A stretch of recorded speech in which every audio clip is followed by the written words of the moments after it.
Boa tarde, pastor Maurício, Rolim, boa tarde, Sandra. Sejam muito bem-vindos ao nosso bate-papo missionário. Boa tarde, Isabela. Boa tarde àqueles que nos acompanham nesse momento e também àqueles que verão mais em outro momento. Uma alegria estar com vocês e poder falar um pouquinho sobre o trabalho no Uruguai. Boa tarde, Isabela. Boa tarde a todos que estão nos acompanhando. Sejam muito bem-vindos. Eu agradeço imensamente pelo tempo de vocês, de vir aqui compartilhar do ministério de vocês, dar um pouco do testemunho de vocês, né? Creio que vamos ser muito abençoados. Eu escuto vocês bem, vocês também me escutam bem? Sim, te escutamos bem. Ah, que joia. Pastor, Sandra, antes de mais nada, eu queria que vocês se apresentassem aqui, apresentassem também a família de vocês, para aqueles que ainda não os conhecem, poder conhecer um pouco mais. Tá joia. A Sandra começa, então. Pode Fala, ser? pode. Bem, meu nome é Sandra Martins Rodrigues Rolim. Eu sou nascida em Anápolis, Goiás. A minha família toda é de Anápolis. Meu pai já é falecido, meu pai é de Goiás também, mas também de outra cidade. A minha mãe mora em Goiás, em Anápolis, mas ela também é do interior de Minas Gerais. E eles se casaram e foram para Goiás na sua juventude. Tenho duas irmãs que moram em Goiás e têm famílias estabelecidas aí, uma é Cíntia e sua família, e a Simone e sua família. As duas são cristãs, graças a Deus, e congregam em diferentes igrejas aí em Goiás também. Tenho 47 anos e sou casada com o Maurício e sou mãe do Caleb, que tem 21 anos, e da Ana Tereza, que tem 18. 18. Eu sou o Maurício, sou nascido em São Paulo, capital, mas desde aí dos primeiros meses de vida, meus pais se mudaram para o interior, uma cidade chamada Tatuí, aí no interior de São Paulo. Cresci até os 14 anos em Tatuí, depois fui embora para Recife, a trabalho. Aos 14 anos fui trabalhar, uma oportunidade de trabalho em Recife. Não era de família cristã, família aí nominalmente católicos. E aos 14 anos então fui para Recife, já uma vida mundana, sem Deus. Depois, aos 18 anos para os 19, eu vim para Anápolis, também a trabalho nessa mesma empresa, onde eu conheci o Evangelho. Então, minha origem é São Paulo, mas eu rodei bastante lugares do Brasil. Os meus pais são falecidos, eu tenho uma família, éramos 4 irmãos, agora só tem eu e mais um. 2 irmãos já faleceram também. E como que foi para vocês o começo dessa carreira missionária, né? Começou junto com a conversão ou veio depois? Como que foi isso para vocês? Então, a Sandra, assim, a minha conversão tem a ver com o meu conhecimento com a Sandra. Nós nos conhecemos no colégio, eu estava terminando o 2º grau e aí nos conhecemos e a Sandra me convidou para a igreja, né? Ela convidava muitas pessoas para a igreja, fui uma das pessoas que ela convidou. E nesse contato com a igreja foi a maneira como Deus me alcançou para o Evangelho. Até então eu não tinha nenhum desejo, nenhuma vocação para o trabalho missionário. Aí a Sandra pode falar um pouquinho dela, depois eu conto aí como que foi a minha direção para o trabalho missionário. Como eu mencionei, meus pais moram em Goiás. Meus pais se casaram, eles eram cristãos, aí eles tiveram um problema no início do casamento deles, mas eles permaneceram cristãos. Nós éramos de uma igreja que ficava muito longe da nossa casa. Eu era muito pequena na época, e aí, como havia uma igreja presbiteriana perto da nossa casa, por esses temas familiares e que ficava longe para que eles fossem congregar em outra igreja, nós começamos a congregar nessa igreja presbiteriana que fica a 2 quadras da minha casa, mais ou menos. A igreja presbiteriana de Vila Formosa, em Anápolis. Aí eu cresci aí nessa igreja praticamente. Eu fui muito pequenininha para ir, minha mãe me levava na época, meu pai estava desviado, e eu ia com as minhas irmãs também, mas eu ia muito nos apartamentos que a igreja tinha, de CP e tudo. Eu participei de todos esses apartamentos, o CP, UPA, O que na MP. época era a Liga Juvenil da UCP, né? Depois a UPA, depois a UMP. Então, minha vida na igreja sempre foi assim muito ativa. Então, eu frequentava muitos acampamentos, eu tinha uma vida religiosa muito ativa. Então, se eu não, muitas vezes eu questionava a minha salvação e não entendia se eu era salvo ou não. Mas aos 17 anos de idade, limpando a casa, escutando uma música, realmente Cristo alcançou meu coração naquele dia e minha vida teve um, como que eu posso dizer assim, Uma mudança, uma então. mudança, eu ia falar um câmbio, uma mudança radical. Aí foi realmente, eu creio que foi um processo, mas esse dia foi um marco para mim. Depois disso, eu já não via o mundo mais como eu via antes, eu já não tinha os mesmos objetivos. E eu comecei a ficar muito incomodada, porque a palavra de Deus me tocava muito forte e eu pensava muito sobre as pessoas que não conheciam a Deus. E eu me consagrei para Deus. Falei, Deus, se o Senhor quer... Eu já tinha 17 anos nessa época, eu estava terminando o segundo grau e eu estava planificando para ir para a faculdade. E nessa época eu me consagrei, disse, Deus, se o Senhor realmente quer usar a minha vida, eu quero entregar a minha vida totalmente para o Senhor. E eu tinha pouco conhecimento. Eu estava numa cidade que é central no Brasil. Anápolis tem um monte de missões. Tem a Missão Novas Tribos, tem a Missão de Socorro, tem várias missões instaladas como sede em Anápolis. E eu estudava no Couto Magalhães, que é uma escola cristã perto da Missão Novas Tribos. Eu não conhecia muito. Então, eu fiquei desafiada pelo trabalho indígena. Eu fiquei muito desafiada. Inclusive, o Maurício foi visitar comigo a Missão Novas Tribos. E eu realmente fiquei desafiada. Então, eu pedi ao pastor da igreja que me ajudasse a ir para o seminário, que eu queria aprender mais a palavra de Deus, porque eu pensava que eu não tinha suficientes ferramentas para poder pregar o evangelho. Eu queria realmente consagrar minha vida para Deus. Então, foi nessa época, mais ou menos, que eu conheci o Maurício. Foi bem no meu último ano de liceu, antes de ir. Segundo grau. Segundo grau, sim, segundo grau, desculpa. Então, foi nesse momento. Minha conversão foi aos meus 17 anos de idade, resumindo, e nessa época minha vida mudou completamente. Eu fui para um seminário, estudar no seminário, e aí depois vieram outros desafios que a gente pode comentar depois, né? Mas eu já conheci o Maurício e nessa época ele veio, porque foi uma época muito forte, de 17, 18 anos, e onde também eu me batizei, foi meu batismo também, porque como meus pais tinham vindo para essa igreja e eu não tinha sido recebida, eu fui batizada nessa igreja. Nós éramos parte de uma igreja muito atuante na área de missões, de formar também pastores, e a Sandra foi despertada numa conferência missionária, mas antes desse período, nós já trabalhávamos um grupo de jovens com evangelismo em escolas, evangelismo em regiões, em áreas carentes da cidade. Então a Sandra teve o departamento dela e ela foi se preparar para servir ao Senhor. E nós éramos muito amigos e não existia nenhuma relação aí no começo entre nós, mas depois surgiu um sentimento que ficou reservado com cada um, né? Eu orava pelo meu lado, aí segredo com o Senhor, a Sandra também. Mas quando ela foi para se preparar para a missão, eu falei, acabou tudo, né? Na verdade, essa aí não era a pessoa que Deus tinha para mim, não. E eu era programador, trabalhava numa empresa grande, e eu fui fazer uma capacitação em Campinas, interior de São Paulo, e aí eu falei assim, eu vou visitar a Sandra lá no seminário, né, e ver como é que ela tá, tal, e então eu fui nesse lugar onde ela estava estudando, e nesse lugar também eu fui desafiado para a obra de Deus. Os rapazes solteiros me levaram para um quarto, abriram a palavra de Deus e leram comigo Romanos capítulo 10, né? Eles falaram assim, olha, a palavra de Deus diz aqui, todo aquele que invocar o nome do Senhor será salvo. Escute bem o que diz a palavra de Deus. Como, pois, invocarão aquele que não creram?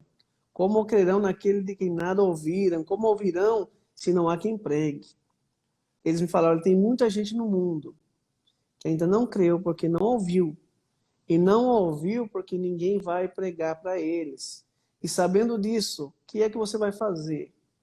Falei, gente, vamos devagar com o negócio aí, é muito lindo isso aí, é tudo muito bonito, mas não é para mim, isso é para vocês. Eles falam assim, não, a palavra de Deus diz que isso é para todo crente. Eu falei assim, não, se Deus me ajudar e eu tiver muito dinheiro, eu vou ajudar vocês, os missionários, mas isso aí não é para mim, não. E nesse mesma visita que eu fiz passando, a Sandra me deu o primeiro livrinho que escreveu o Ronaldo Lidório, Missões do Desafio. Era ainda uma edição bem rústica, né? Era um trabalho bem assim caseiro, na época não era sofisticado, as editoras ainda não estavam ainda imprimindo todas as coisas. Eu li esse livrinho também nesse dia na rodoviária de Campinas e foi outro chacoalhão na minha vida, né, para a obra missionária.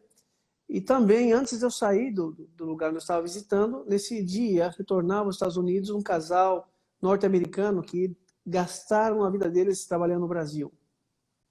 E já bem velhinhos, voltavam para os Estados Unidos, e uma pessoa, eu não lembro quem foi, me falou assim, tá vendo? Eles estão indo embora. O lugar deles vai ficar vazio. Quem é que vai preencher o lugar deles? Então eu saí daí com todas essas informações no coração, Deus falando ao meu coração acerca da obra missionária, e a viagem de Campinas para Anápolis são quase 14 horas de viagem, eu não dormia a viagem todinha pensando naquilo que eu tinha ouvido, e chegando em Anápolis eu falei, Deus, se o Senhor tem isso para mim também, eu quero que o Senhor direcione todos os passos. E aí a igreja local, um presbítero da nossa igreja que tinha sido missionário no norte do Brasil, quando eu fui conversar com ele, falou assim, irmão, que bênção, que joia que Deus está te chamando, você precisa se preparar. Então foi todo um processo de orientação por parte da igreja, né, e amadurecimento da vocação, até eu ir também para o seminário e me preparar para servir ao Senhor. Nosso foco, na época eu fui para um seminário onde o foco máximo era Povos tribais. E eu queria realmente trabalhar com os índios da Amazônia, com os Puturu, com os Yanomamis. Cada vez que passava um missionário dessa região, eu ficava muito emocionada, eu ficava muito interessada. Mas aí a gente começou Maurício tinha um livro de orar por povos. É o Guia de Intercessão Mundial da Missão Amém, sim, da Work Mission. Sim, a gente sentava como um grupo de amigos para orar. E aí então o Maurício começou a orar e nós vimos o país da Guiné. Não tinha namorado, não, né? Era namorado. Aí nós éramos namorados já nessa época. E aí nós começamos a namorar nesse seminário depois de um tempo, não foi assim rápido. Aí o que aconteceu? Ele falou, Sandra, você já pensou? E havia passado um missionário da África nesse lugar e deu um desafio muito forte e mudou minha perspectiva de África. Isso eu realmente não estava aberta para a África naquela época. No ano 94, nós ouvimos de um missionário que trabalhava no Senegal e conhecia também todo o contexto do oeste africano, e ele falou para nós, olha, para os seminaristas, a cada 50 quilômetros no oeste africano existe uma aldeia onde as pessoas não sabem nada de Jesus, nem que ele nasceu, muito menos que ele morreu e ressuscitou para que eles tenham a vida eterna. E ele falou assim, e nós precisamos de missionários nessa região. Então para mim foi um grande desafio. E aí foi quando eu comecei a ler o livro de Intercessão Mundial e orar pelos países da África. E foi quando eu vi que a Guiné-Conakry, ali são 3 Guinés, tem a Guiné-Bissau, Guiné Equatorial e a Guiné-Conakry, que é uma ex-colônia francesa. Era o país da África Negra menos evangelizado. Então, quando eu olhei a situação naquele país e as informações que tinham, eu falei, Senhor, é para esse lugar que eu quero ir. Eu compartilhei com a Sandra e com outras 2 jovens missionárias, e todos ficaram desafiados também para a gente ir para esse campo, e a gente foi para lá depois de um tempo. E aí eu realmente comecei a orar por isso também. Não por ele, não com ele, mas um desafio meu, porque já tinha escutado esse desafio, estava nesse mesmo lugar quando esse missionário deu todas essas informações, e eu realmente fiquei impactada e algo mexeu muito no meu coração. Deus tocou meu coração nesse lugar.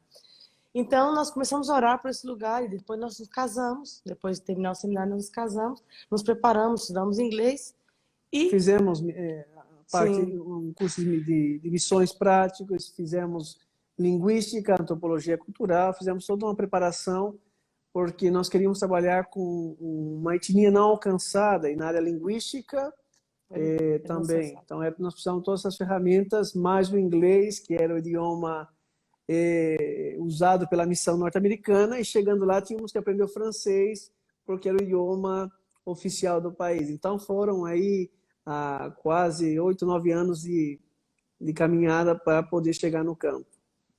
Sim, e nós chegamos na Guiné, no Senegal primeiro, fomos estudar francês. Foi quando eu fiquei grávida do nosso primeiro filho, já tínhamos 3 anos de casado, já havíamos estudado inglês e francês já era o nosso segundo idioma. Então já queríamos pensar em ter um filho, porque senão íamos passar nossa vida estudando idiomas, não? Então nós estudamos em francês e depois o Caleb nasceu no Senegal. Ele nasceu no Senegal dia 4 de julho. E depois disso, 2 meses depois, nós voamos para Guiné. Nós fomos morar na Guiné. O Caleb tinha 2 meses de vida. E nós fomos para a base da missão, que era bem no interior da Guiné. Exato. Essa foi a nossa chegada na África. E aí, nessa chegada nossa, nós começamos a conhecer, então, as etnias não alcançadas daquela região. Nós tivemos o privilégio de fazer o contato com um povo que nunca tinha tido missionário antes, que era o povo Bagaforê. E depois de várias tentativas de aceitação deles, que nós morássemos entre eles, porque eles eram muçulmanos, então eles não queriam, falaram assim, nós não queremos missionários cristãos aqui. Mas, finalmente, depois de um tempo, eles aceitaram a nossa ida para a aldeia.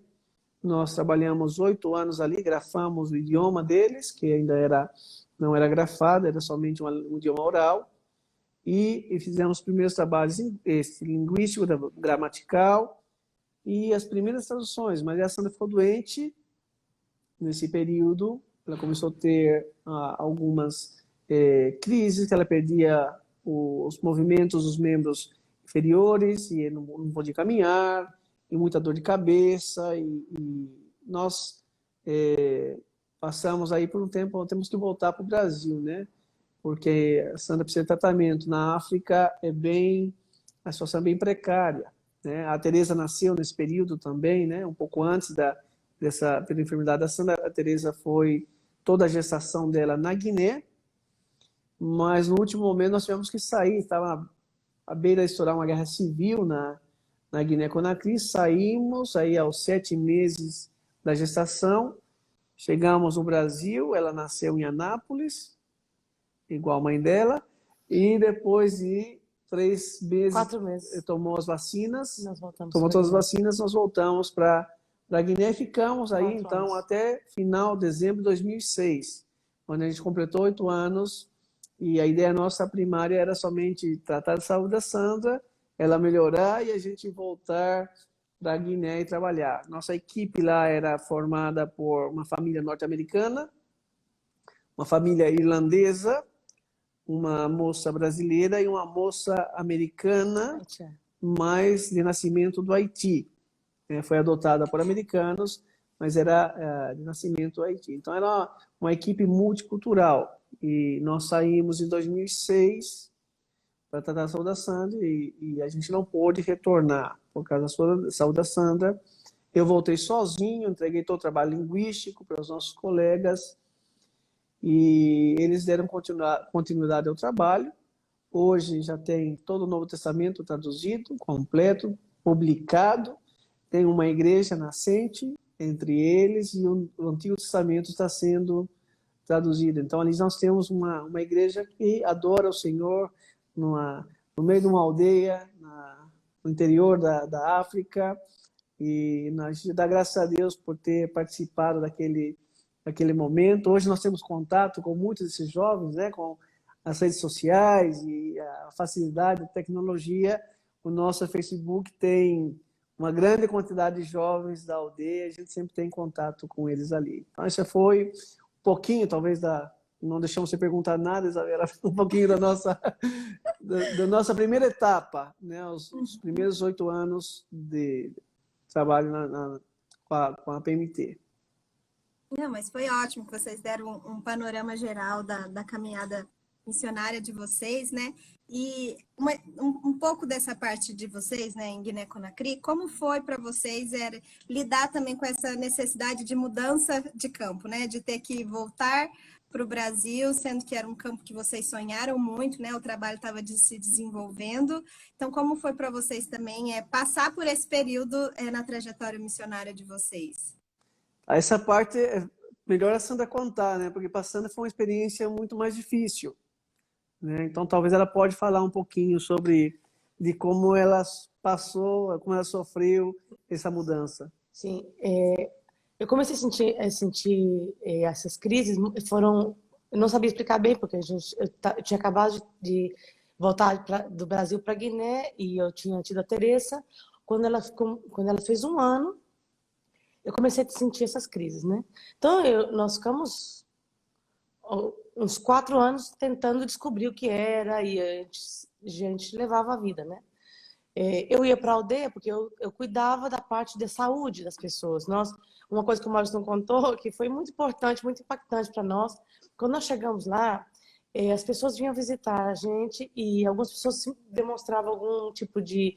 Tinha uma senhora, os primeiros dias que a gente chegou na aldeia, a gente não falava o idioma, a gente só falava francês, e as mulheres não falam francês, a maioria delas, porque na aldeia mesmo, é escasso o número de mulheres que falam o idioma oficial do país. Na realidade, é Guiné, porque elas têm que ir para a escola e muitas delas não têm acesso à escola.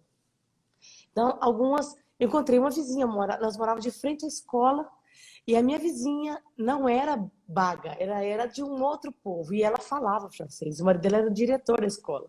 Então, eu passava horas conversando com ela, e ela falava bem francês.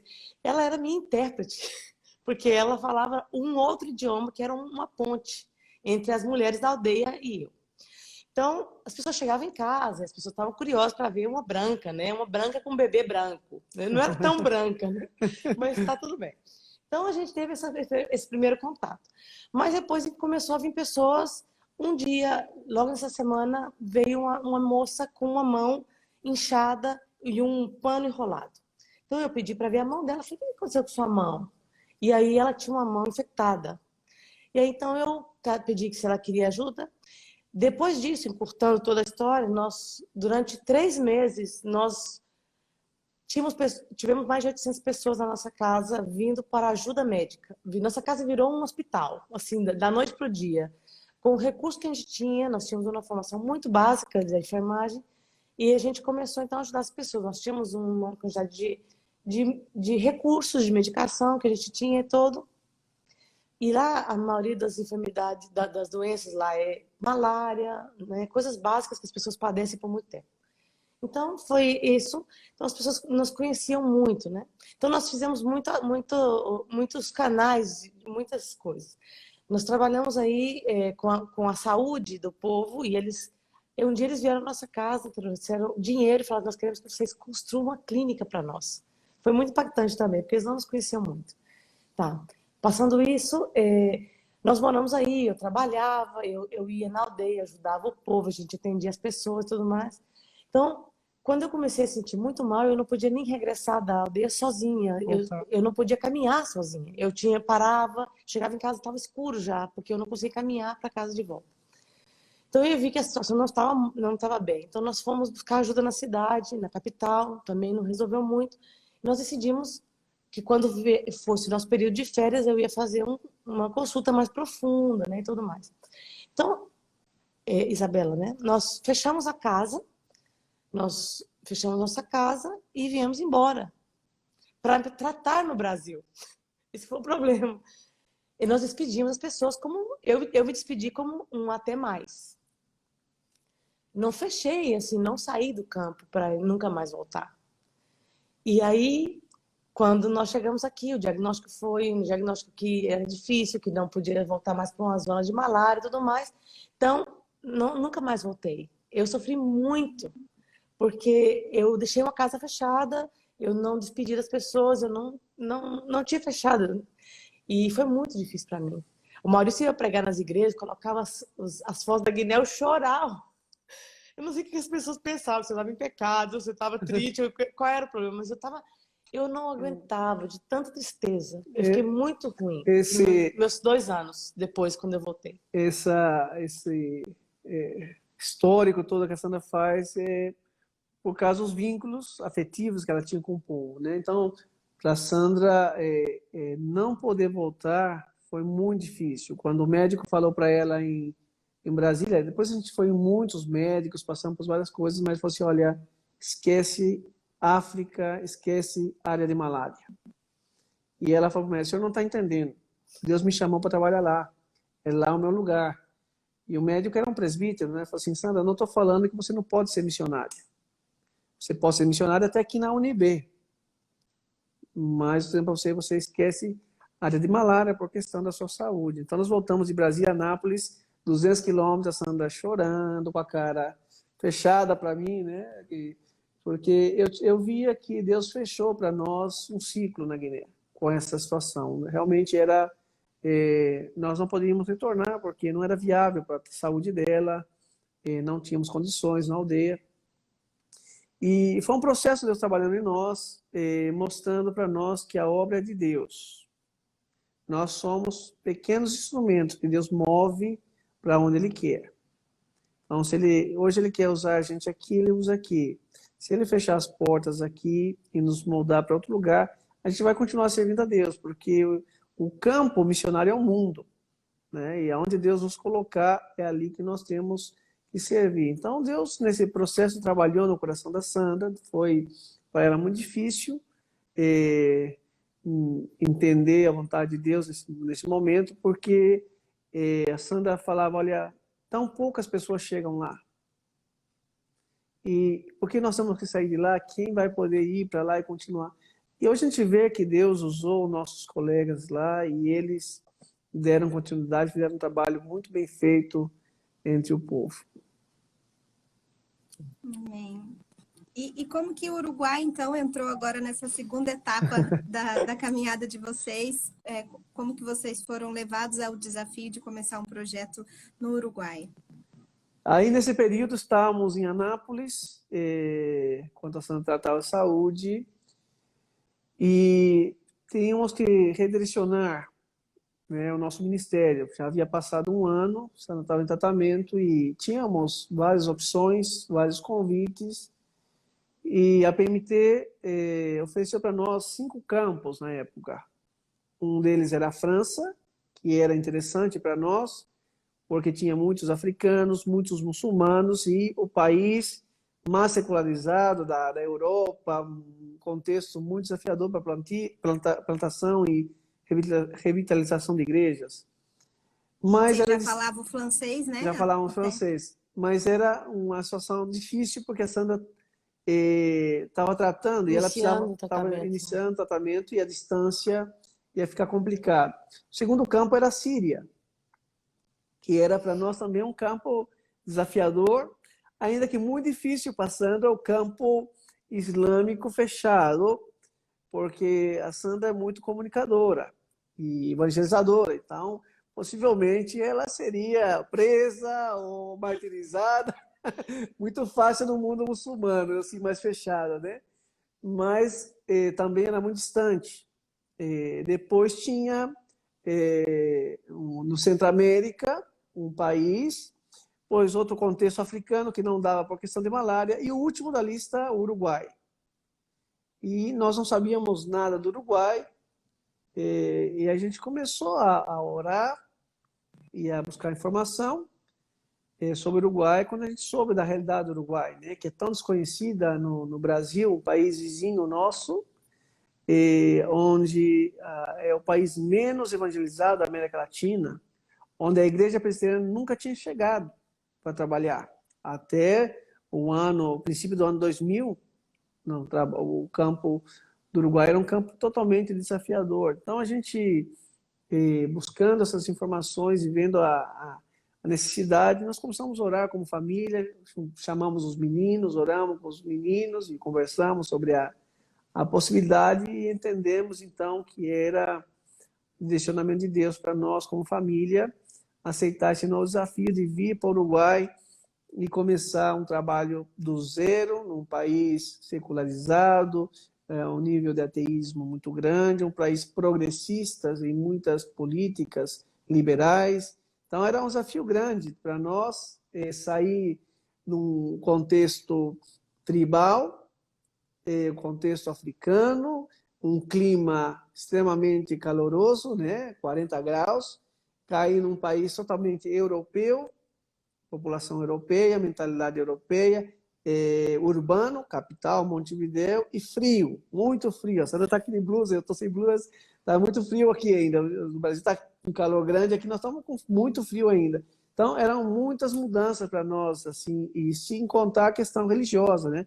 O africano, ainda que ele seja islâmico, muçulmano, ele é aberto ao religioso.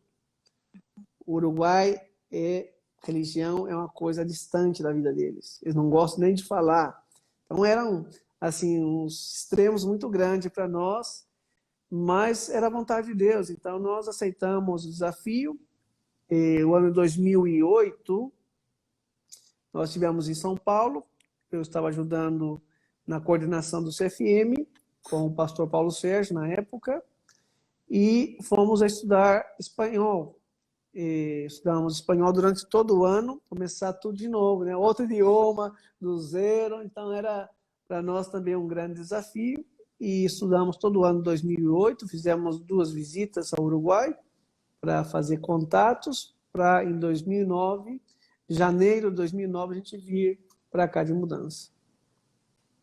Sim. E conta para a gente um pouco sobre como é a realidade do Uruguai, né? Você falou um pouco aí sobre um contexto de mentalidade europeia, né? De uma realidade, um secularismo europeu, mas aqui na América Latina, né?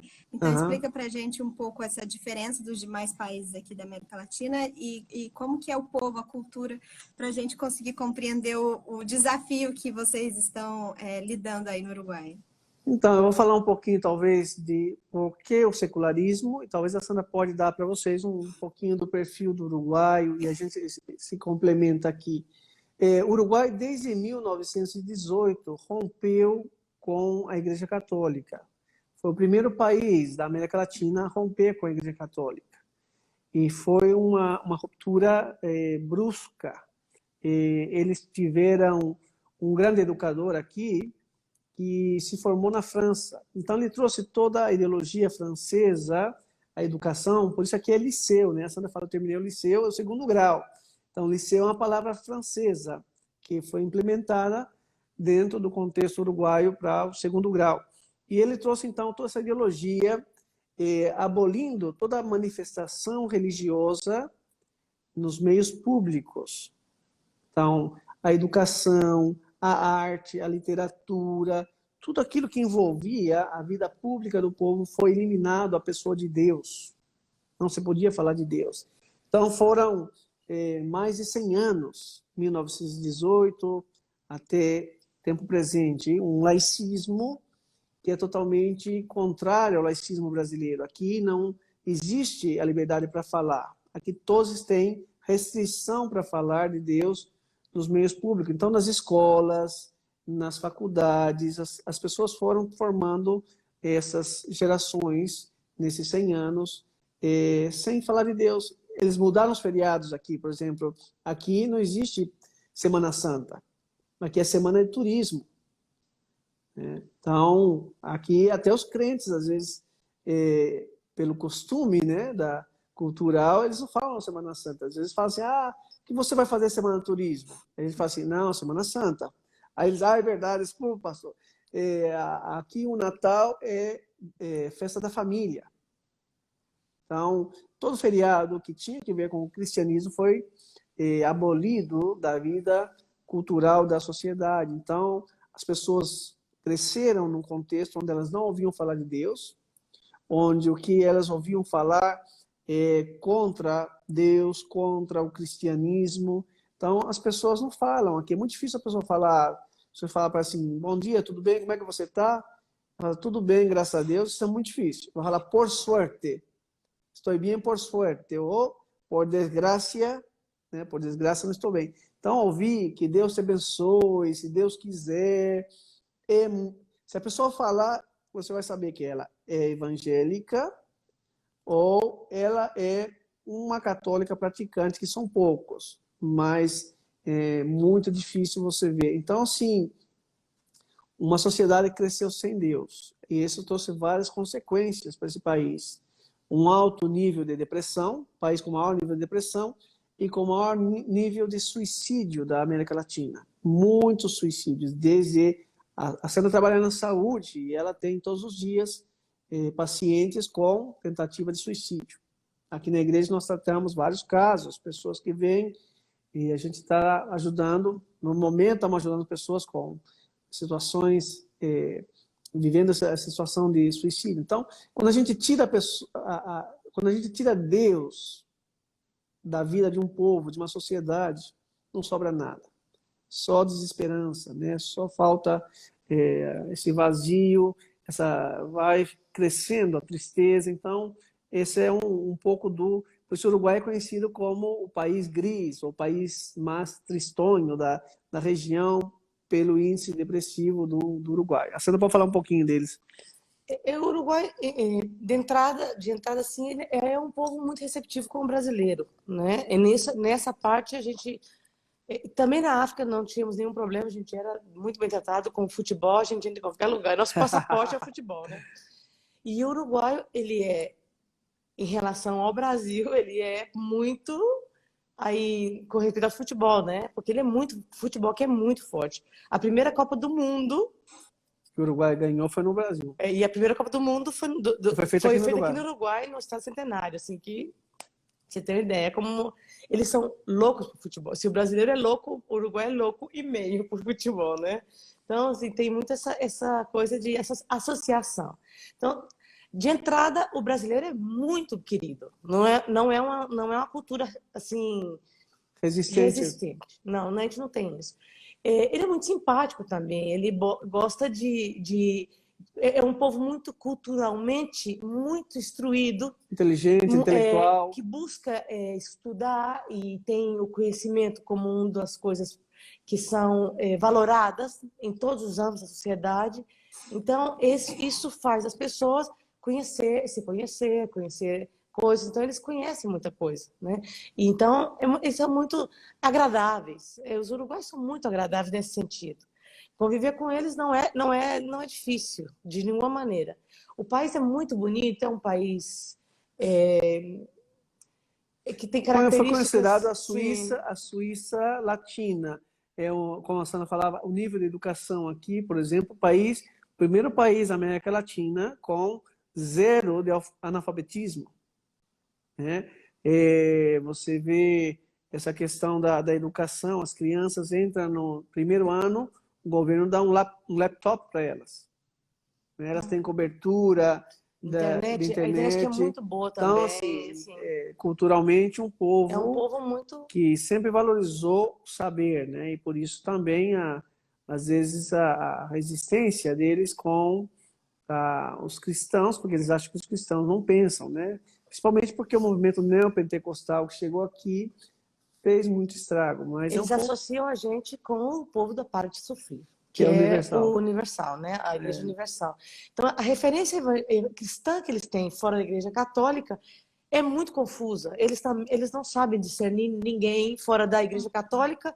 Os evangélicos, eles não sabem discernir, não sabem codificar os evangélicos, porque é inexpressivo nesse sentido. Tem cristãos firmes, mas é um desafio para o cristão viver nesse país. Uhum. Né? Então, os jovens, eles têm uma vida muito liberal, porque é um país onde tem uma liberalização de hábitos tóxicos muito forte, que é a maconha, né? Que nós chamamos de marihuana. Né? A marihuana é a maconha que se pode vender em farmácia, que é de livre acesso para pessoas maiores de 18 anos. Também tem a despenalização do aborto, que também já é um tema passado, já deu por sentado, já acabou, já passou isso, né? E já são assim, já tem isso como uma conquista da sociedade. Então, isso também faz da sociedade... tira muito a parte conservadora que as pessoas podem se guiar, né? Então eles perdem muito rumo. E nesse mundo liberal e nessa vida muito cheia de não ter limites, um povo sem Deus, desde suas pequenas, desde a sua eterna infância, a gente encontra crianças que dizem que são ateus.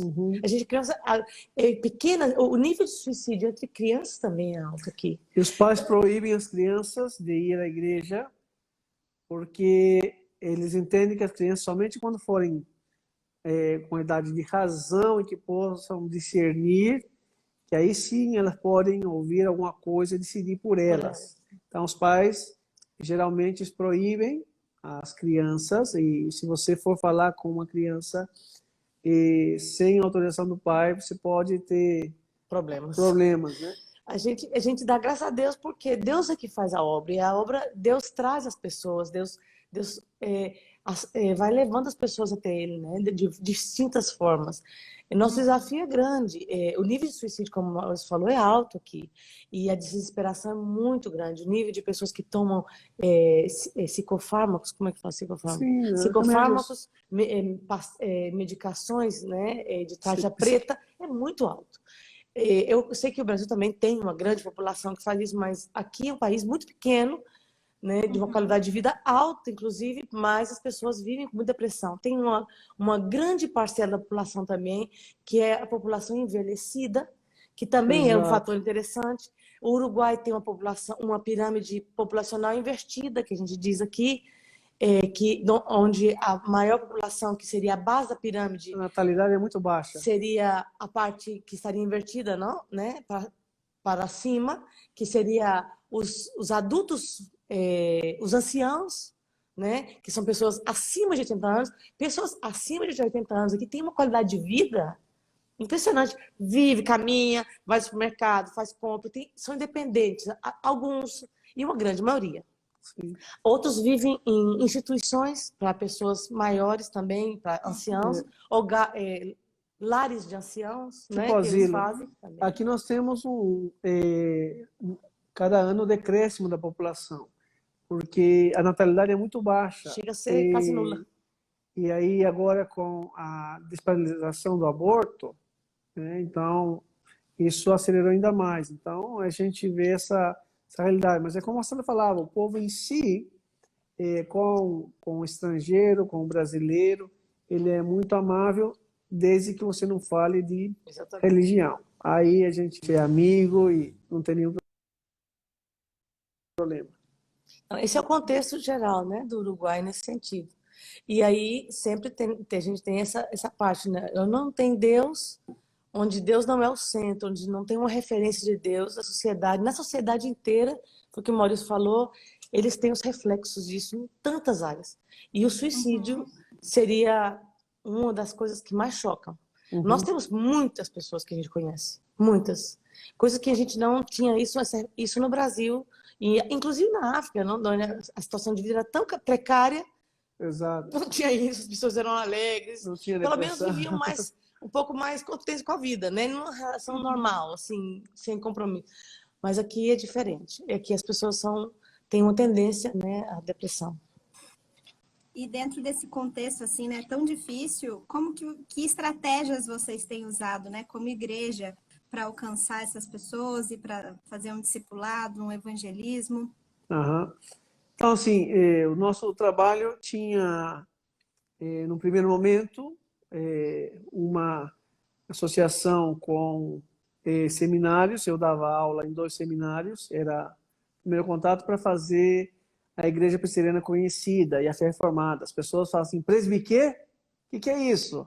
Né? Nenhuma ideia de que era a Igreja Presbiteriana. E Fé Reformada também não, nada. Então, os 2 seminários abriram as portas. Então, era um primeiro contato para a gente fazer a igreja conhecida no meio cristão evangélico. E a gente aprendeu no Uruguai, com o Uruguai. O Uruguai diz aqui, evangelismo de rua não tem resultado. Esse é o que eles vão falar. Porque você sai e as pessoas não recebem folheto. E fecham a cara para você. Se não te insultar, você saiu ganhando, né? E eu saí com os alunos do seminário fazer evangelismo, uruguaios, né? várias vezes. Eles voltavam tristes, falavam assim, pastor, não tem solução para o nosso povo, não. Nós somos um povo muito duro. E a gente sabe que não existe método perfeito. E Deus se serve de todos os métodos, né? Mas sim, o evangelismo de rua, ele encontra maior resistência. Então a gente sabia disso. E a gente olhando para as escrituras de algo que nós já tínhamos aprendido na África, é que a revelação bíblica nos mostra que o evangelho sempre foi disseminado em contextos relacionais. Jesus caminhava, se relacionava com as pessoas, se desenvolvia.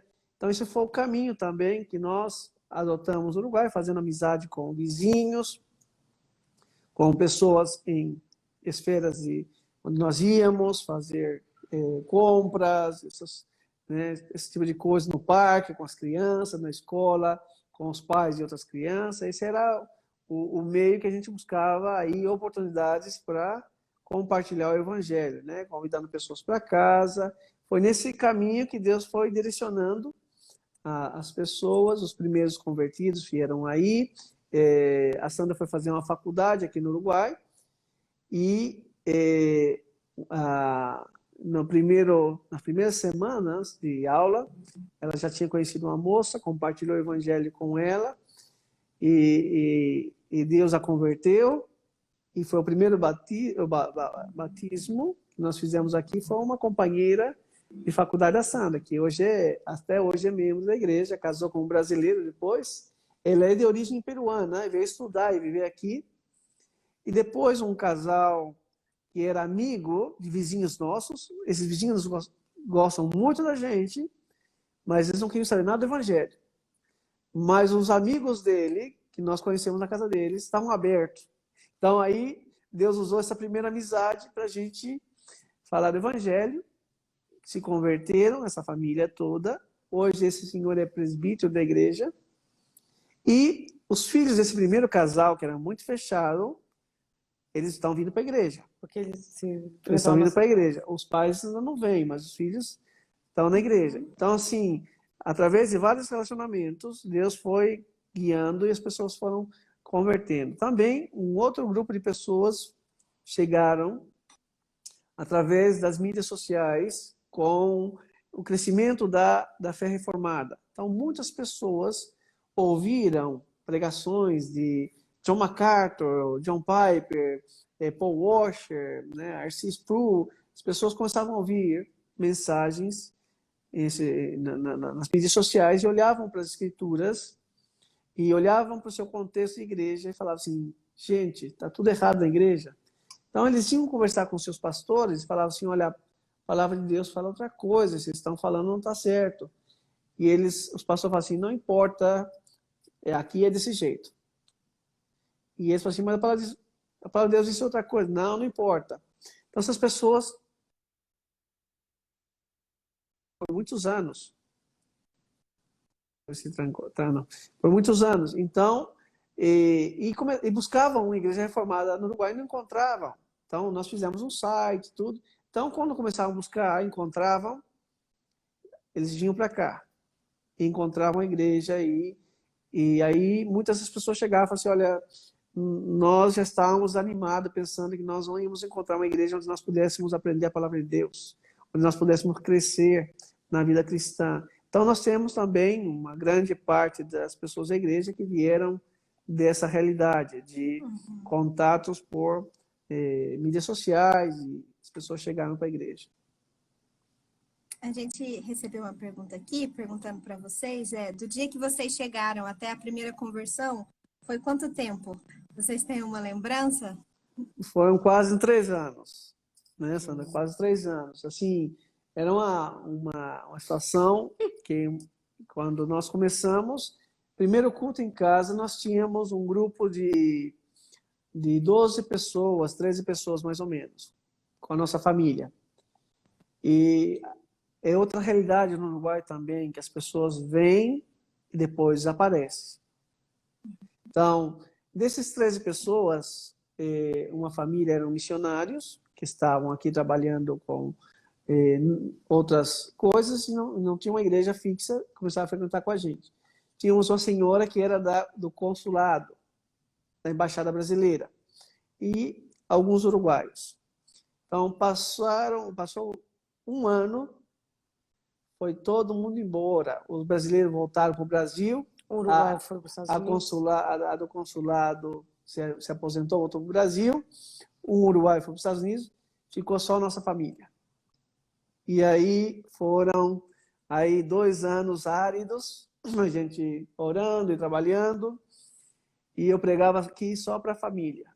Era só a Sandra, os meninos, e a Sandra falava assim, prega em português, por favor. Só estamos nós aqui. Com a porta da igreja aberta.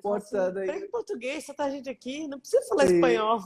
Eu falei assim, não, se chegar alguém aqui, como é que você muda um sermão de idioma no meio do caminho assim? Mas foi um tempo difícil até a gente ver. Depois aí, Deus deu para a gente oportunidade, e a igreja começou a crescer, a andar, e hoje, graças a Deus, com oficiais e pessoas servindo em diferentes ministérios, né? Mas, assim, os primeiros anos foram bem desafiadores. E atualmente só tem vocês aí, né, atuando no Uruguai, mas eu sei que tem um outro campo de plantação, né, de igreja. Então, como que vocês têm feito também para administrar esses outros trabalhos, sendo somente vocês aí? Então, assim, a Sandra trabalha muito aqui na igreja também, ela trabalha com a parte de louvor, com as crianças, né, apoiando. Já não lidera mais essas partes, porque a Sandra no começo liderava. Hoje nós temos pessoas que lideram, então a Sandra trabalha debaixo da liderança uruguaia, na capital. E nesse período que a igreja começou a crescer aqui, surgiu a oportunidade de um trabalho no interior. Abri uma congregação, só que não era muito perto, 280 quilômetros. É uma congregação longe. Mais um grupo de pessoas que estava pedindo para eu ir ensiná-los. Então eu fui, comecei a ensinar esse grupo. Então se consolidou um grupo e começamos um trabalho lá. Hoje nós temos 20 pessoas mais ou menos lá, entre adultos e crianças. Nós tivemos um casal que teve uma passagem aqui por talvez quase 2 anos, eles ficaram, mais ou menos, que foi o pastor Marcos Mota e Lineia, e lamentavelmente, por questões de saúde dos pais da Lineia, tiveram que retornar ao Brasil, né? Então, assim, foi uma passagem muito rápida pela congregação, não deu tempo deles desenvolver o trabalho. Então, nesse período, já são 6 anos, eu tenho viajado, assistido à congregação. Todo segundo domingo do mês eu vou ministrar aos sacramentos, eu vou pregar. Então a gente assiste essa congregação, que é bastante distante. Estamos esperando um casal agora para dezembro, que é o reverendo Gilberto e a Sônia, que já foram aprovados pela PMT. Nós temos uma reunião com eles, com o conselho da igreja, sexta-feira. Primeiro contato deles com a igreja, da igreja com eles. E, então, a expectativa é que, sabe, chegando aqui, eles pudessem assumir esse trabalho no interior e consolidar o trabalho lá. Temos alguns outros candidatos que têm orado e pensado também vir para cá. Nós temos 2 cidades, pessoas que viajam 40, 50 quilômetros todos os domingos para assistir o culto em Montevidéu, em 2 cidades diferentes. Então, a ideia seria abrir 2 igrejas nessas 2 cidades diferentes, e talvez com as 4 igrejas nós formarmos o primeiro presbitério no Uruguai. Então, o trabalho aqui começa em 2010, o primeiro culto, e para os dias de hoje nós temos 13 anos de trabalho, e Deus tem abençoado, tem sido misericordioso com a gente. Quando vocês chegaram aí no Uruguai, já existia um templo também? Um trabalho antigo que fechou, ou vocês começaram tudo do zero? Não tinha. Nós começamos em casa. Começamos na garagem de casa. Era uma casa. Nós não tínhamos carro, então nós tínhamos a garagem vazia. E aí falamos, olha, esse aqui é um lugar ideal para a gente começar. E só que nesse período, então, como tinha um grupo fixo e Então, você vai crescer, e nós começamos a trabalhar, a Sandra começou a trabalhar com criança, né, Sandra? Começou a fazer IBF, e as primeiras IBFs, começamos uma no inverno, aqui no frio, eram Umas 8 crianças, 10 crianças. umas 8, 10 crianças. Depois, em dezembro, já eram 40 crianças. 40 crianças em casa, correndo para baixo, para cima. E então, só Os assim, filhos dos vizinhos, os amiguinhos dos meus 2 filhos que vieram da escola, que eles se conheciam, né? Aí foi um pouco mais já, tinha contato com a já gente, tínhamos né? quase um ano no país, então os meninos tinham muitas amizades na escola e ficava difícil fazer em casa. Então, nós alugamos, aqui são muito pouco templos. Alugamos uma casa antiga e remodelamos a casa para funcionar como igreja, que é o local onde nós estamos até hoje. Aqui agora estamos aqui na igreja. Então, assim, foi depois de 2 anos, né, Sandra? Completamos, na verdade, 1 ano. Nós moramos 1 ano na casa, sem ser igreja ainda. Segundo ano, nós começamos a igreja em casa, oficialmente. E no terceiro ano já estamos aqui. E no terceiro ano já estávamos aqui, nesse local. E qual, assim, seria, então, um perfil do missionário para atuar aí no Uruguai? Para quem sabe, né, as pessoas que estão nos acompanhando aqui sejam mobilizadas para o trabalho no Uruguai e, quem sabe, vão para aí para poder começar um novo ponto de pregação e, quem sabe, né, fazer parte desse presbitério aí do Uruguai. Então, qual seria o perfil da pessoa para poder atender as necessidades atualmente aí do Uruguai? Então, primeiro, uma pessoa disposta a encarar um trabalho pioneiro. Nós, esse ano, celebramos 162 anos de trabalho presbiteriano no Brasil. Então, aqui nós estamos começando. Então, e o Uruguai é um país lento. E as igrejas aqui demoram a crescer. Muitas igrejas fecham nesse país. Muitos missionários retornam para os seus países desanimados, porque o trabalho de plantação de igreja é muito difícil. Então, tem que ser uma pessoa perseverante, uma pessoa que crê realmente que Deus tem os seus escolhidos, uma pessoa que queira ver uma igreja sólida. Então, para gastar anos, aqui não é um trabalho que você, vou 3 anos, dedicar 3 anos para um trabalho. Você tem que pensar que é um trabalho para dedicar um bom tempo, bem preparada teologicamente, né? Nós entendemos que se a igreja começar capenga, ela não vai avançar. A igreja tem que começar firme. E a solidez de uma igreja está na palavra de Deus. Se ela estiver bem firmada na palavra de Deus, ela vai resistir todos os desafios que vão ter no caminho. Pessoa que seja apaixonada por missões, para implantar na igreja, desde o seu começo, a visão missionária. Porque depois de muitos anos, a igreja ela começa a perder esse encanto, essa devoção para o serviço de Deus. Então, nós queremos que a igreja tenha, desde o seu princípio, uma visão missionária que ore, que apoie, que já é uma realidade de Montevidéu, que já adotou 2 missionários e ora e envia oferta para 2 missionários. Né, Sandra, isso? Não sei o que mais você adicionaria aí. Que esteja disposto a aprender, que esteja disposto a vir a se envolver com as pessoas, sem esperar esse retorno imediato, né? Uhum. E isso também, eu creio que uma boa preparação, isso é muito importante.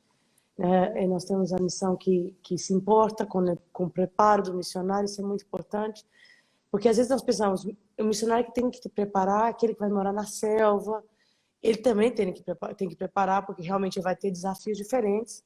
Mas o missionário que vai viver numa cidade como Montevidéu, que é uma cidade linda, né? Que é uma cidade estruturada, que a maior dificuldade nossa aqui é o custo de vida, que é altíssimo, mais que São Paulo, mas assim, que ele venha preparado para viver, né?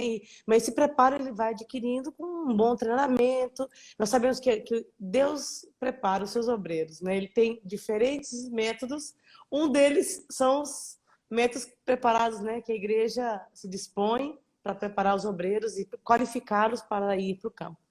E depois tem todos os desafios que eles vão moldando na sua vida diariamente, né? Vai polindo esse missionário e que nós vamos sendo polidos até o dia que Deus nos levar. Disposição para se envolver, né? A Sandra falou, é importante realmente, porque as pessoas não têm o interesse pela religião. Então, o missionário tem que correr atrás das pessoas. Ele tem que buscar as oportunidades para se envolver com as pessoas e perseverar, porque é um caminho assim, largo, realmente. A fama do Uruguai de ser cemitério de missionários é uma realidade dura, porque enquanto todos os países da América Latina já passaram faz muito tempo de 10, 12% de população evangélica, o Uruguai esticando muito, ainda nós estamos aí quase 5%. Então, uma realidade dura, e o missionário tem que vir consciente desses desafios, mas Deus tem os seus.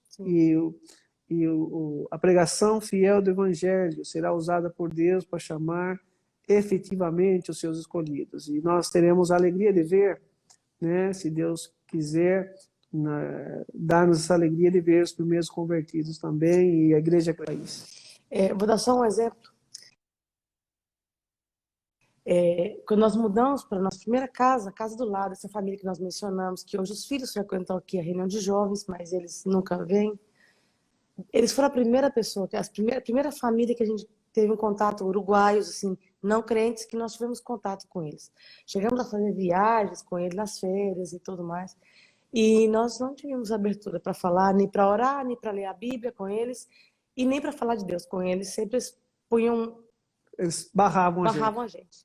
Mas nós mantivemos nossa amizade com eles até hoje.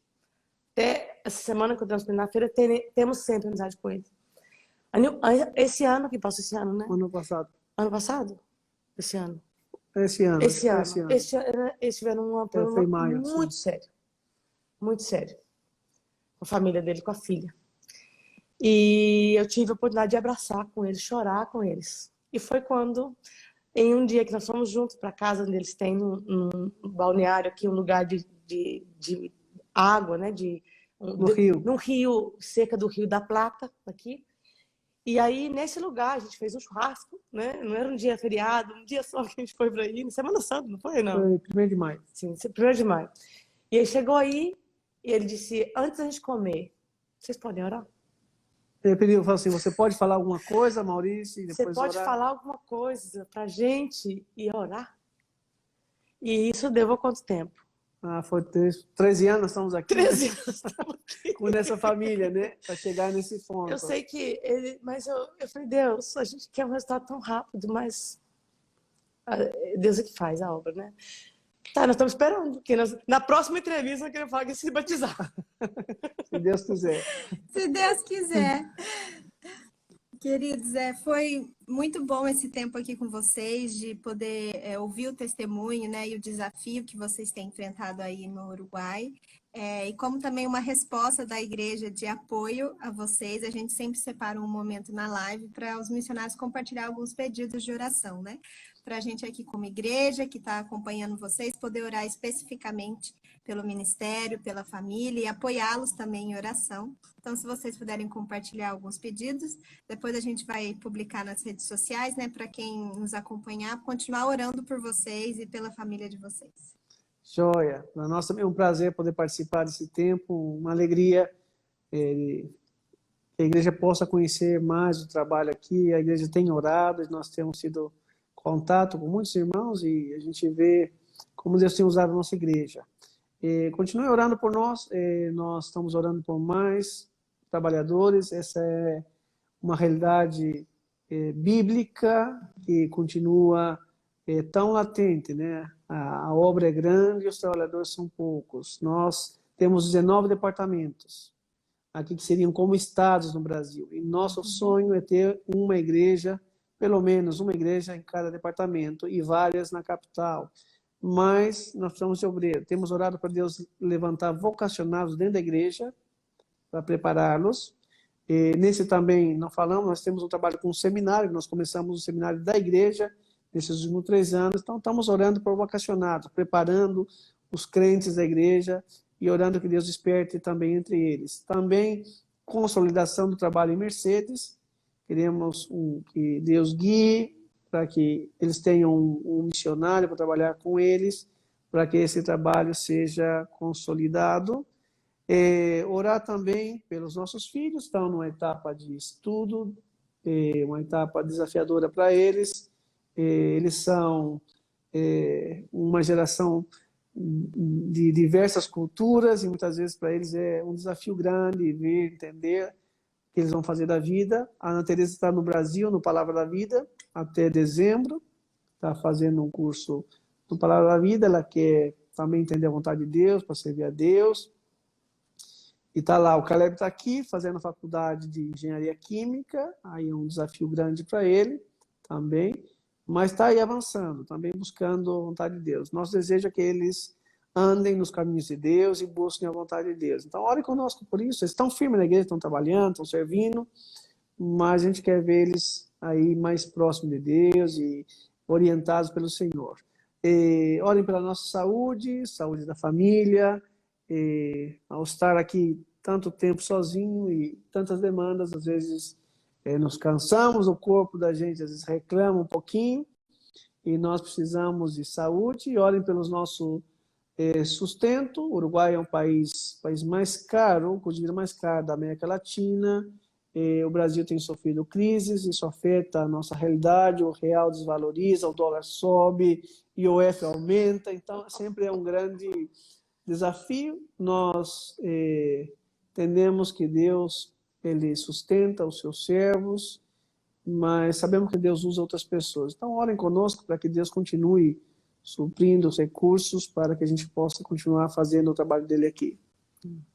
Ora que nossa oração é que Deus possa que a gente possa poder pregar o Evangelho, né, a tempo e a fora de tempo, que nos dê sensibilidade e também que Deus possa germinar essa palavra, né, que nós estamos sembrando. Semeando no meu lugar de trabalho, eu entro orando e eu oro não só pela segurança deles, né, dos enfermeiros com que eu trabalho, mas eu também oro pela salvação deles. E eu quero ser realmente uma luz e um exemplo de cristianismo. Eu quero ser um perfume de Jesus nesse lugar. E é um desafio grande, muito grande. Preciso das orações de vocês. Mas eu dou graças a Deus porque eu sei que Deus tem me levado a esses lugares porque realmente eu preciso brilhar aí. Eu preciso iluminar nesse lugar. Não brilhar eu mesma, mas a luz de Cristo precisa chegar nesse lugar. E eu tenho que chegar até aí. Então, eu preciso de oração de vocês. E também pela vida dos irmãos da igreja, pelos desafios. Nós temos 2 pessoas na nossa igreja que estão passando por tratamentos por problemas de câncer. Uma é uma irmã muito jovem que está sofrendo com um câncer de mama muito resistente, muito agressivo, e que Deus dê força para ela. E outra é o presbítero da nossa igreja, que está passando também por um câncer na região dos intestinos também. Ele já começou com quimioterapia. Então, que vocês orem pela vida dos irmãos da igreja, porque ser cristão no Uruguai não é fácil em nenhum lugar do mundo, né? Mas aqui numa cultura secularista, humanista, onde você pensa que você é o único que não se dobrou aí no joelho, né, para Baal. Não é assim. A gente encontra pessoas que são cristãs também, mas que os cristãos possam entender, né, que Deus nos salva, Deus nos reúne, né, e que Deus nos santifica e nos fortalece. Então, pela igreja também. Amém. Muito obrigada, viu, pelo tempo de vocês aqui.